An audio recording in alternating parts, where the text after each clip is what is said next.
రోజుకో ప్రయోగం, సరికొత్త కార్యక్రమాలు, అవినీతి ఎక్కడా కానరాదు. ఎక్కడ చూసినా అభివృద్ధి దర్శనమిస్తుంది. ఇది సూర్యాపేట మున్సిపాలిటీ పనితీరు. సాక్షాత్తు కేంద్ర ప్రభుత్వమే చక్కని మున్సిపాలిటీ అంటూ కితాబిచ్చింది. అంతేకాదు, రాష్ట్రంలోని మొట్టమొదటిసారిగా ఓడిఎఫ్ అవార్డును అందుకుంది. అభివృద్ధిలో శరవేగంగా దూసుకెళ్తున్న సూర్యాపేట మున్సిపాలిటీపై ఐ న్యూస్ స్పెషల్ స్టోరీ.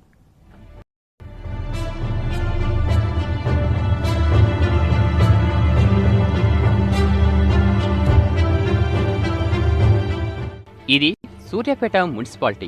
ఉమ్మడి నల్గొండ జిల్లాలో అతిపెద్ద మున్సిపాలిటీ అయిన సూర్యాపేట మున్సిపాలిటీలో మొత్తం 34 వార్డులున్నాయి. సుమారు 2 లక్షలకు పైగా జనాభా, 1,30,000 మంది ఓటర్లు ఉన్నారు. ఒకప్పుడు ఈ మున్సిపాలిటీ అభివృద్ధికి ఆమడ దూరంలో ఉండేది. వార్డుల్లో ఎక్కడ చూసినా చెత్తా చెదారంతో పారిశుద్ధ్యం అస్తవ్యస్తంగా ఉండేది. గుక్కెడు నీటి కోసం ప్రజలు అష్టకష్టాలు పడేవారు. అయితే ఇప్పుడు మున్సిపాలిటీ పరిస్థితి పూర్తిగా మారిపోయింది. చైర్మన్ గా బాధ్యతలు తీసుకున్న గండూరి ప్రవళికా ప్రకాష్ మున్సిపాలిటీ అభివృద్ధిని భుజస్కంధాలపై వేసుకున్నారు. సరికొత్త ప్రయోగాలతో, వినూత్న కార్యక్రమాలతో ఎప్పటికప్పుడు ప్రజలను చైతన్యపరుస్తూ జాతీయ స్థాయిలో సూర్యాపేట మున్సిపాలిటీకి ప్రత్యేక గుర్తింపు తీసుకొచ్చారు.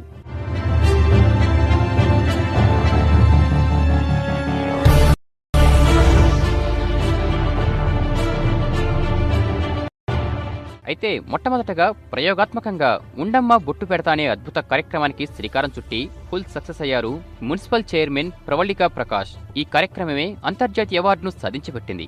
పట్టణ మహిళలను ఇంటింటికి వెళ్లి పలకరిస్తూ సాంప్రదాయంగా మహిళలకు బొట్టు పెట్టి పారిశుద్ధ్యంపై అవగాహన కల్పించారు. చెత్తా చెదారం వీధుల్లో వేయకుండా బుట్టీలు ఏర్పాటు చేసి ప్రజల్ని చైతన్యపరిచారు. కేంద్ర ప్రభుత్వం ప్రతిష్టాత్మకంగా తీసుకున్న స్వచ్ఛ భారత్ కార్యక్రమాన్ని విజయవంతంగా కొనసాగిస్తున్నారు. పట్టణ ప్రధాన కూడలలో చెత్త కుండీలు, సులభ్ కాంప్లెక్స్లు ఏర్పాటు చేసి పారిశుద్ధ్య రహిత మున్సిపాలిటీగా తీర్చిదిద్దారు ప్రవళికా ప్రకాష్.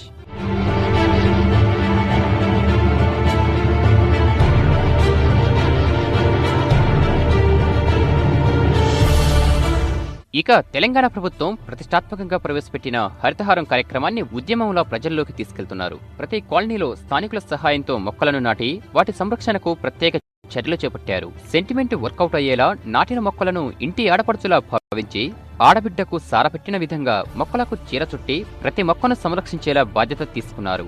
అంతేకాదు, రసాయన కూరగాయలు వాడకుండా ఎవరింట్లో వారు కూరగాయలు పండించుకునే విధంగా మహిళలకు శిక్షణ కార్యక్రమాలు కూడా చేపట్టారు. ఈ పద్ధతి ద్వారా ప్రజల ఆరోగ్యంతో పాటు వారికి ఆదాయం వచ్చేలా మంచి సలహాలిచ్చి ఫుల్ సక్సెస్ అయ్యారు. అయితే మున్సిపల్ చైర్మన్ గండూరి ప్రవళికా ప్రకాష్ చేపట్టిన కార్యక్రమాలన్నీ సత్ఫలితాలు ఇవ్వడంతో దేశంలోనే 10వదిగా రాష్ట్రంలో మొట్టమొదటి స్వచ్ఛ భారత్ అవార్డును సొంతం చేసుకున్నారు.